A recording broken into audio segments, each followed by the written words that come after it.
Now, Game Show World, I got another guest, former Harlem Globetrotter and founder of the new Mixed Gender Basketball Association, Dr. John Howard. Hello, Trey. How you doing?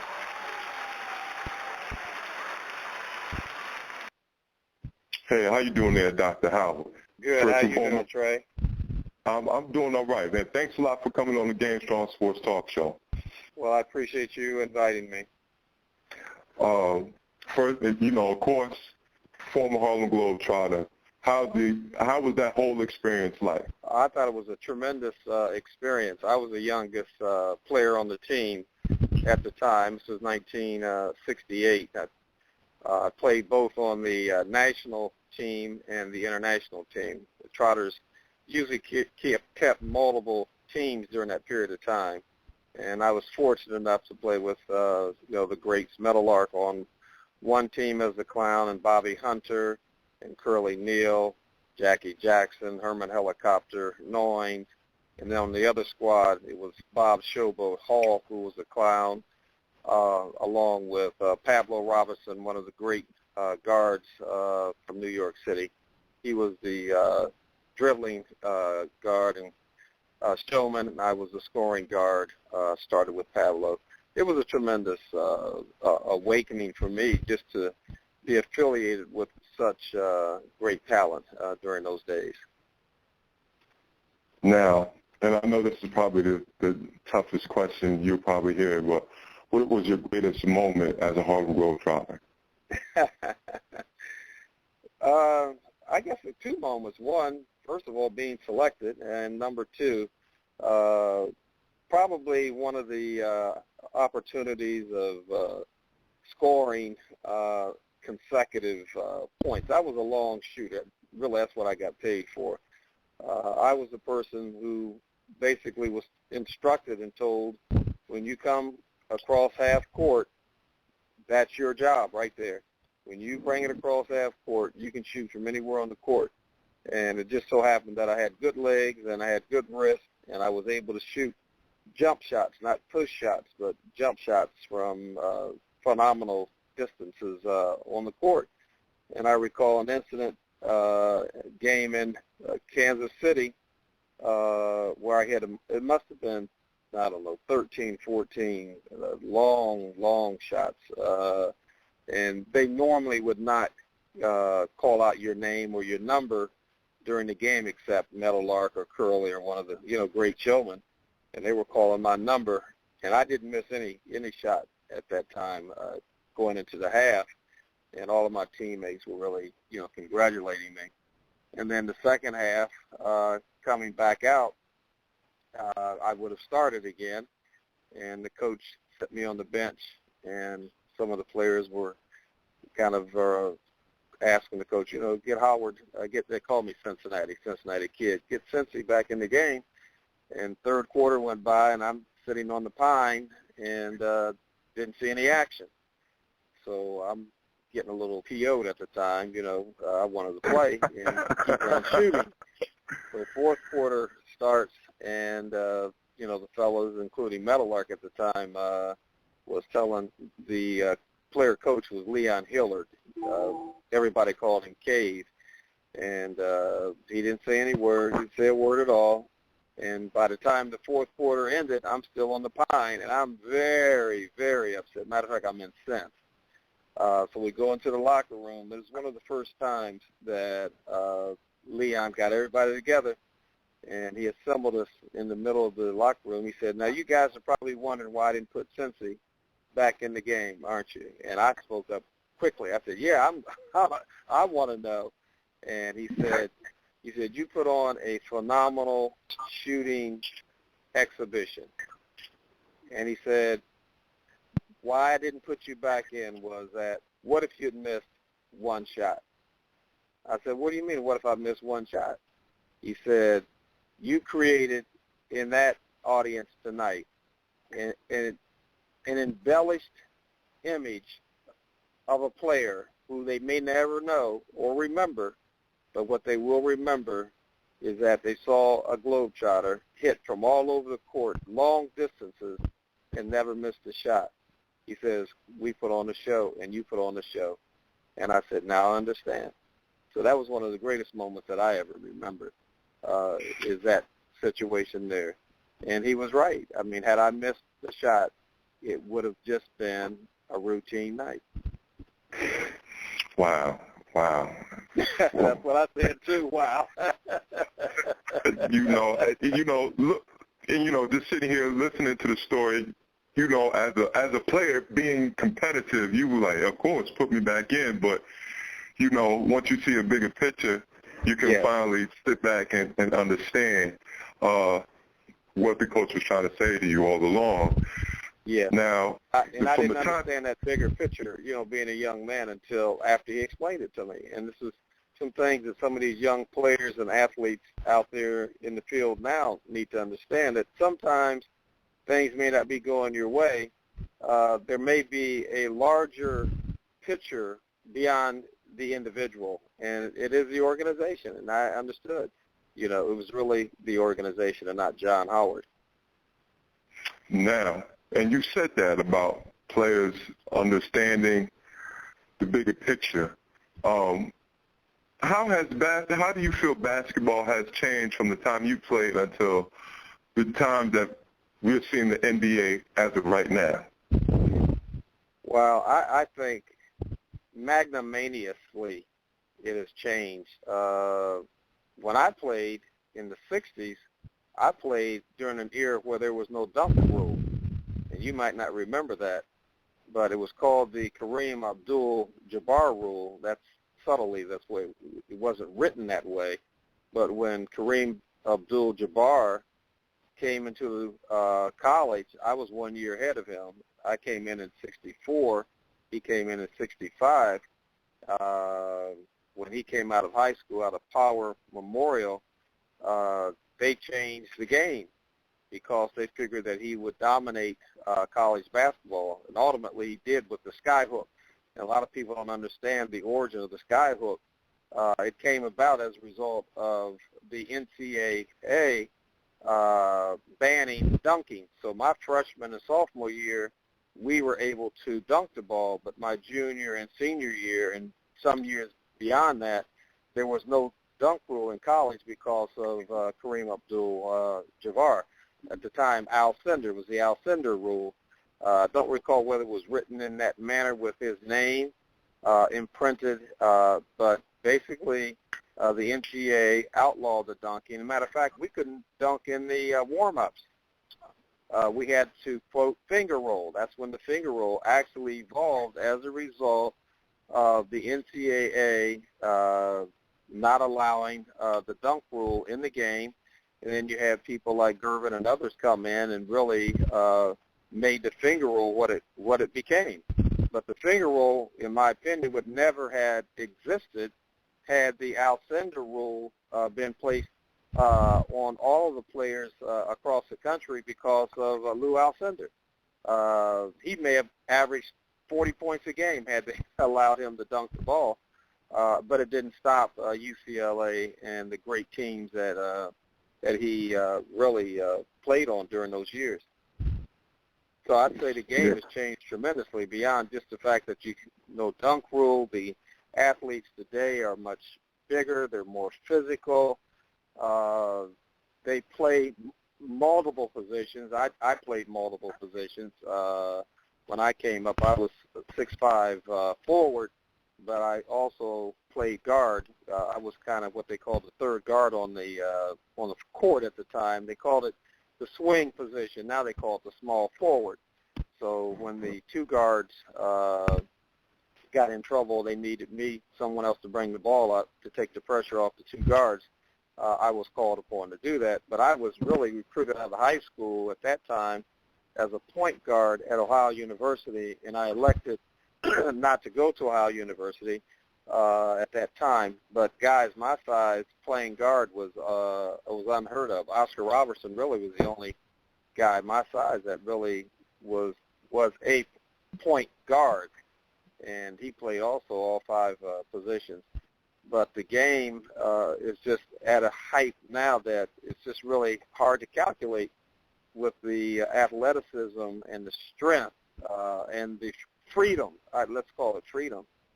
We were somewhat shackled by the rules and regulations of basketball, where now the shackles have been removed from basketball. There's a lot more, well, not a lot more, it's just tremendous freedom to experiment with your moves and your game and behind your back passes. I mean, they were kind of frowned on. I'm a pretty old fella, but kind of frowned on. You were hot dogging it, dribbling the ball behind your back, and our hands had to be placed on top of the ball. Now the athletes can dribble the ball with their hands on the side of the ball. This is why you have the ankle breakers now, where the basketball players are allowed to cross over quickly with the ball with their hands on the side. I wish I could have done that years ago, but our hands had to be on top of the ball. So there were a lot of double dribbling in those days because players would try to put their hand on the side of the ball to make a move, and the referees blew the whistle constantly to make sure that your hand was on top of the ball. So a lot of regimentation when I played in the era prior to me, and then I would say sometime maybe 8-10 years afterwards it began to open up with the ABA bringing in the street ball element and then merging it into the NBA, and the NBA finally endorsing the street ball phenomena, which has really made the NBA what the NBA is now. It's really just a tremendous game to watch because of the ABA and some of the older leagues that had players that could free float as opposed to the rigidity that was in the NCAA college basketball. And Olympic basketball was very rigid during that period of time as well. All right. Now, I would sit here and you talked about different leagues that change and make an impact on people's lives and careers. You yourself came up with this league called the Mixed Gender Basketball Association. How did you come up with this dynamic, and how did it all start? Well, I was in education for 40-some years, classroom teacher, department administrator, high school principal for 12 years, school superintendent for 10, college professor for 10. So I was always in education, and it goes back really to the State Department of Education in Michigan. I happened to be in charge of contracts and grants in vocational technical education, and one of the grants that I was in charge of was a sex equity grant. At that time in 1976, I believe, or 77. I can't recall the actual year, somewhere around there. I let out a grant to a college in Michigan to develop vocational programs to give men, young kids, boys, an opportunity to go into non-traditional careers, and girls to go into non-traditional careers.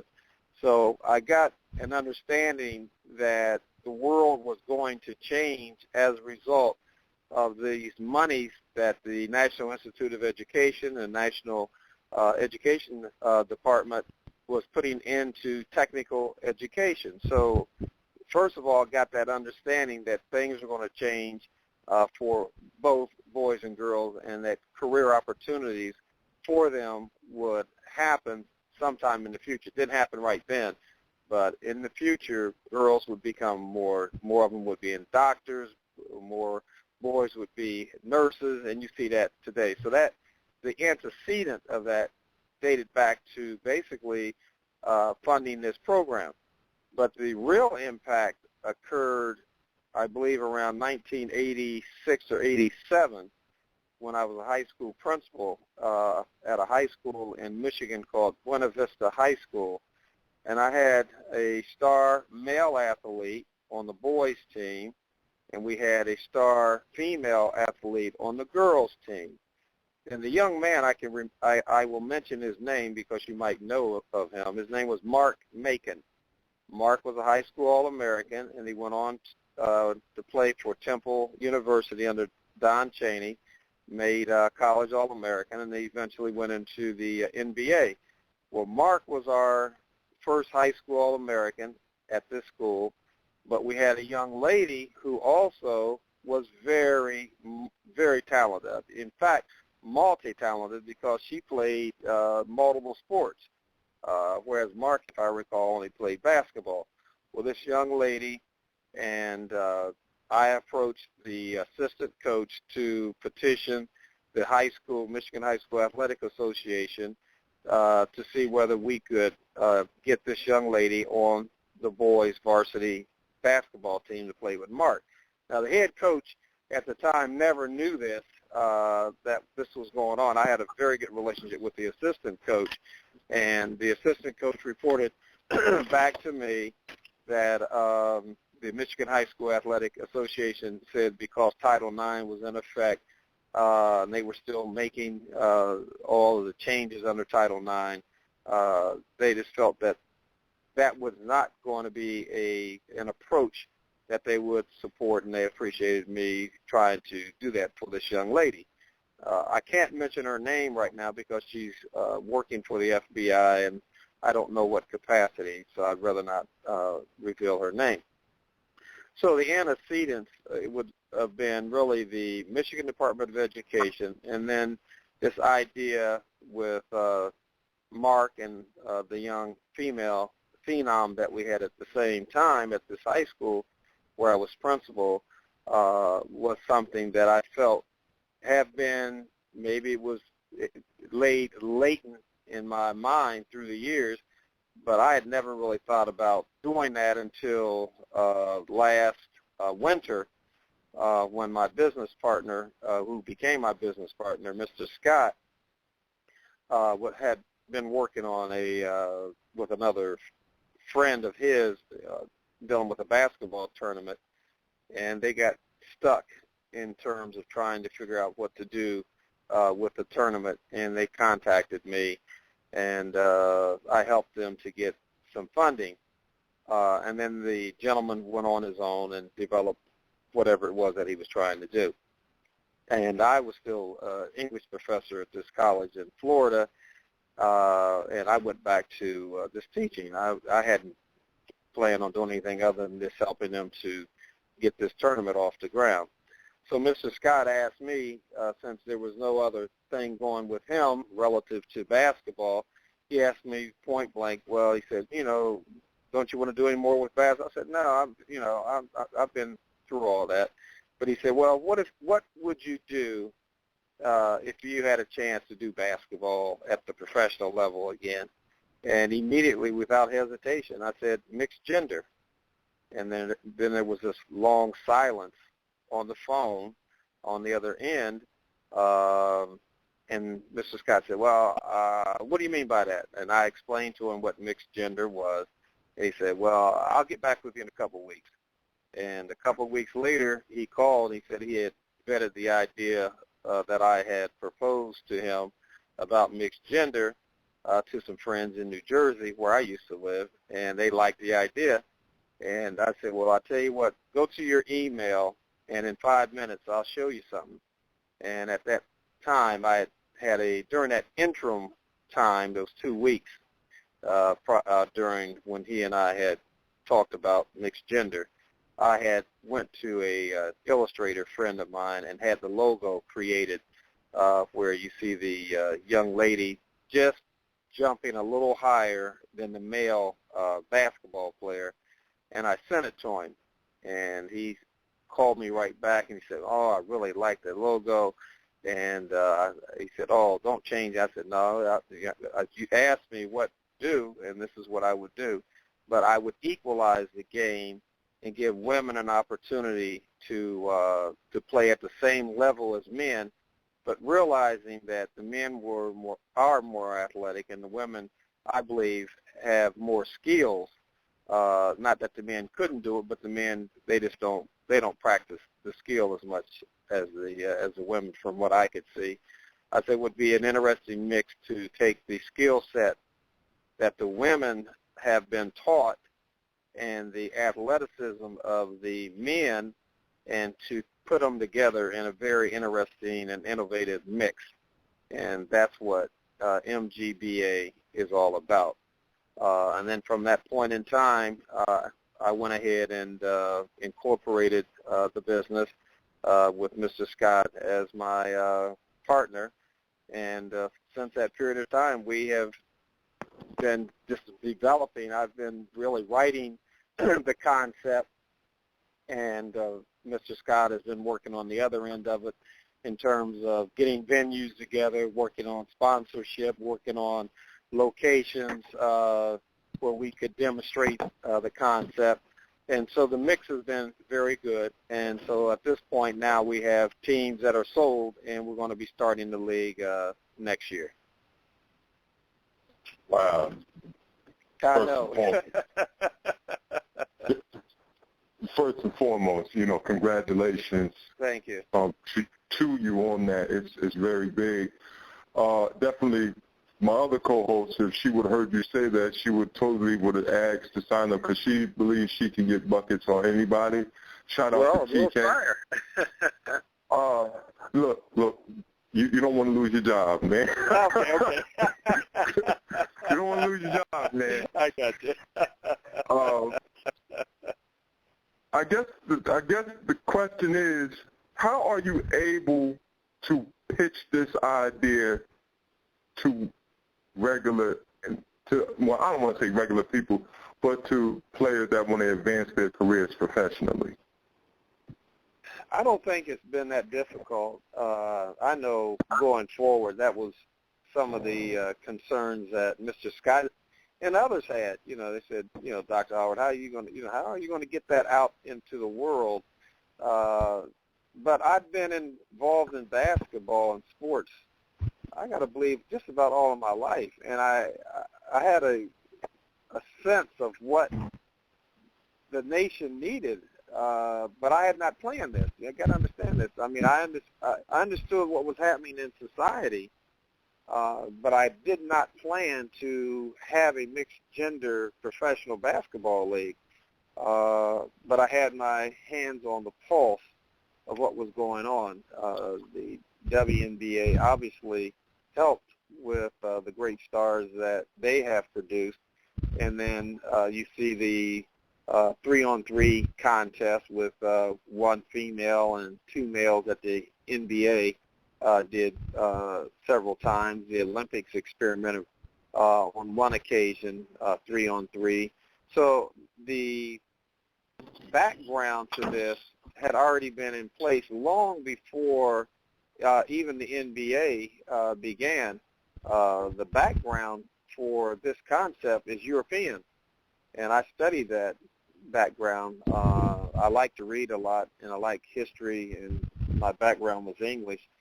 But you go back to the Swedes and the Netherlands, and this idea of mixed-gender sports, I mean, that's the real origin right there. So what I've done is taken ideas from Europe, and I've integrated those ideas into the American game, and we have now a very interesting mix. In fact, FIBA, the International Olympic Basketball Rules, they are the basic foundation guidelines that we use in our league, and we're allowed to use them. I asked permission from the Olympic Commission to do so, and they've granted me the rights to do it. So we have the Olympic rules, which we're modifying to fit the American game, and then with some very nice rules that I've created here, we've integrated that into the European piece, and it's really starting to turn out pretty well. So it hasn't been really that difficult to encourage these young folks to get involved with us. What we do want and what we're looking for are more women to get involved. I don't at this point, and I profess don't have all the connections in the women's side of it.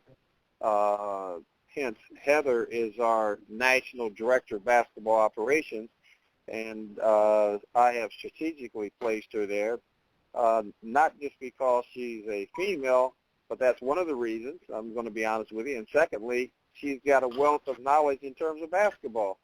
And one of the things that she's going to be doing for us is to try to get that network of female talent that's out there in the field to bring them into this game so that we can have a talent pool of both men and women ready for us whenever owners want to buy teams. And we've done that. We drafted 100 and some players a couple of weeks ago. And women, I think there were 40-some women and 50-some men, so 60-some men. So it was very interesting. But it has not been difficult to attract talent. Well, and speaking of funny, you happen to mention Heather's name. We do have National Director of the MGBA, Heather Swart, on the line. Hey, how you doing, Heather? I'm doing great, Trey. How are you doing? I'm doing all right. I'm doing all right.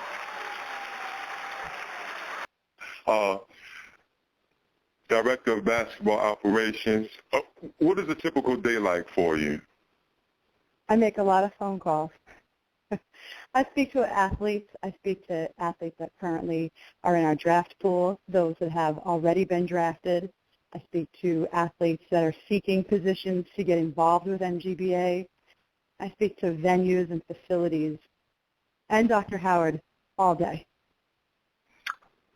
Well, I pretty much take it that you and Dr. Howard are two busy people.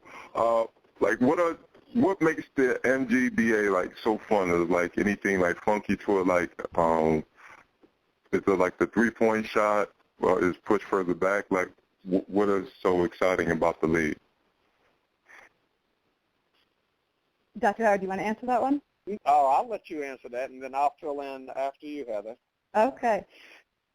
On courts that are marked with both the men's and women's 3-point line, if a woman shoots behind the men's arc, it's a 4-point shot. So that's really kind of exciting. It also brings the men to value their female teammates. You know, we find in our scrimmages that we've had with some of our teams, and especially the New Jersey game, where the men want to get that ball to these women because ultimately they want to win the ball game, and 4 points is kind of exciting to see these women put down. It's exciting for the fans. It's exciting for their teammates. It's just really exciting to watch. In addition to that rule, we have a clutch time scramble. So at the end, we have 11-minute quarters, and at the end of each of the last 2 minutes of each of the 4 quarters, the losing team, because of the 4-point opportunity, can interject up to 5 women on the court. Now, the design configuration for the game goes like this. The first quarter, 3 women, 2 men. In the second quarter, 3 men, 2 women. Third quarter, 3 women, 2 men. And fourth quarter, 3 men, 2 women. And then overtime reverts back to the first quarter design.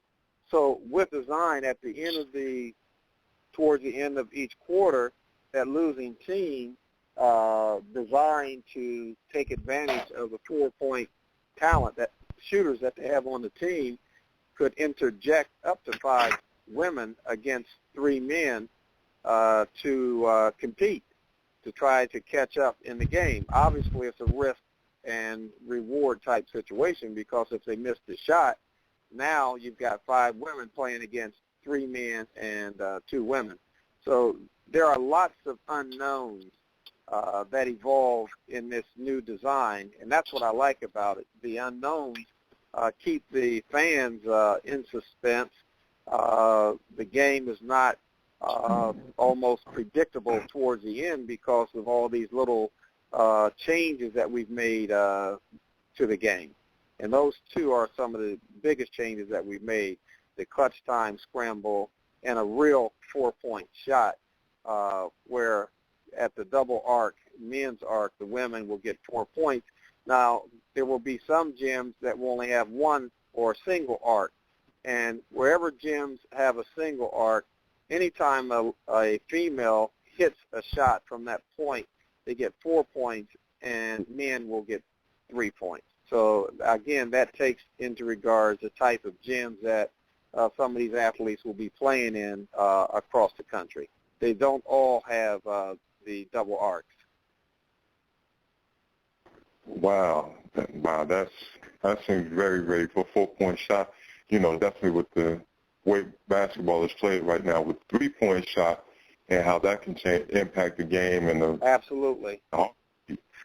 Your 4-point shot. And one if the female hits the shot and is fouled. So now you've got an opportunity for a 5-point play. I was getting ready to say that. That's a funky dynamic, really. It really is a very funky dynamic. If anybody that's interested to want to know more about the league and try out and advance their careers, where can they reach you guys at, or the location? Heather, you want to take that? Sure. Well, we definitely encourage everybody to visit our website.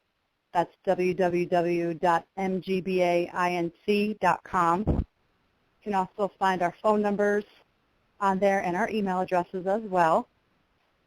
You can call us at any time, send us an email. Find us on Facebook.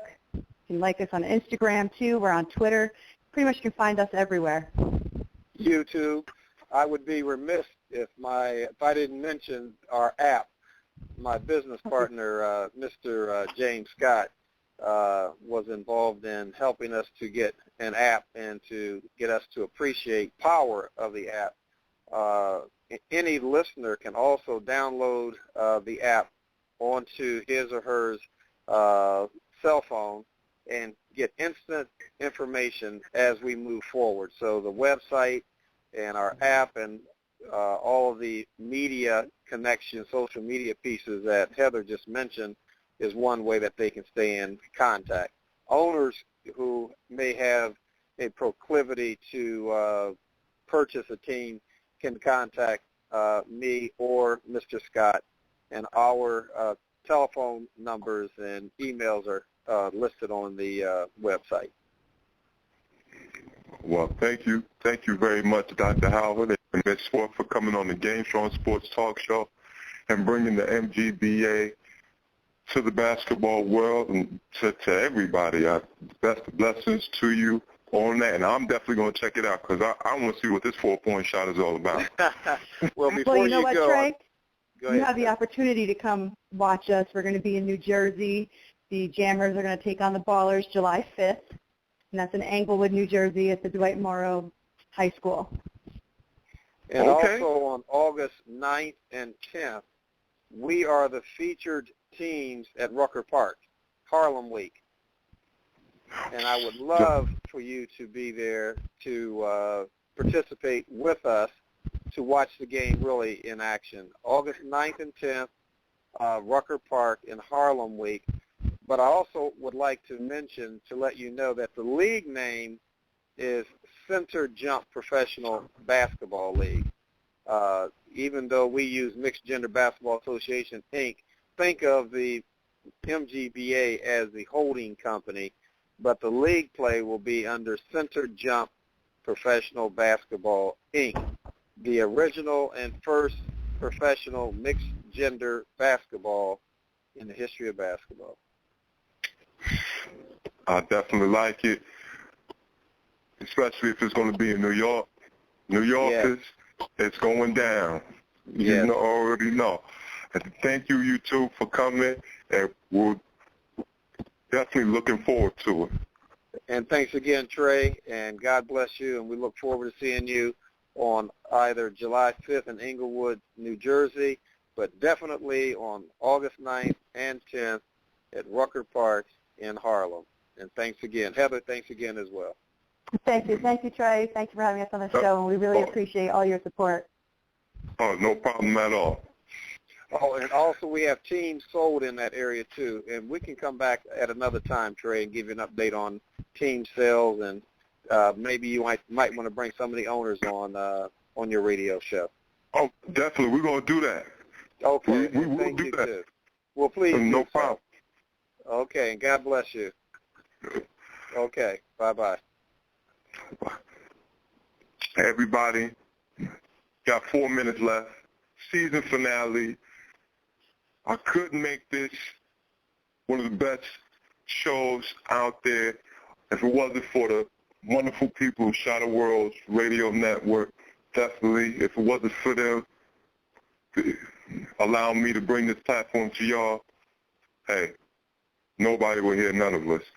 Big shout out to my original partner in crime, Big D. You catch him on the Man Up Talk show. Definitely, he was one of my first co-hosts as the show first started. He's been doing big things. Big D, if you're out there listening, I want to say thanks a lot, big bro, for helping me out, taking me under the wing, for making all of this happen. And also, I cannot forget, I know she's listening right now, TK. I said that, you wouldn't be here long, and you longer than expected. But definitely, you're a partner in crime. Game Strong World loves you. We all love you. Hey, thanks a lot. And most importantly, I want to thank the listener. If it wasn't for y'all tuning in to me every Monday night, shoot, I don't know what y'all would be doing. Y'all probably listening to some other whack radio show. But I'm glad y'all could be anywhere else in the whole wide world, but every Monday night from 8 to 9, hey, you tuning in to me. Definitely, I appreciate the love and the attention. Follow me on Twitter at GameStrong3D. Once again, follow me on Twitter, GameStrong3D. Season finale. Season 2 is going to get better. Going to have more exciting guests. Doesn't matter what sport you play. If you got a voice, we got the platform. All right? So until next time, Game Strong World, I love y'all. I'm out.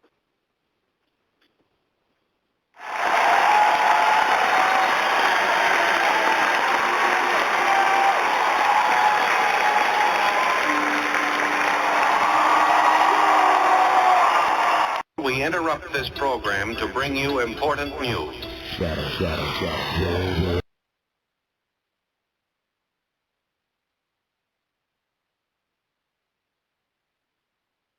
We interrupt this program to bring you important news.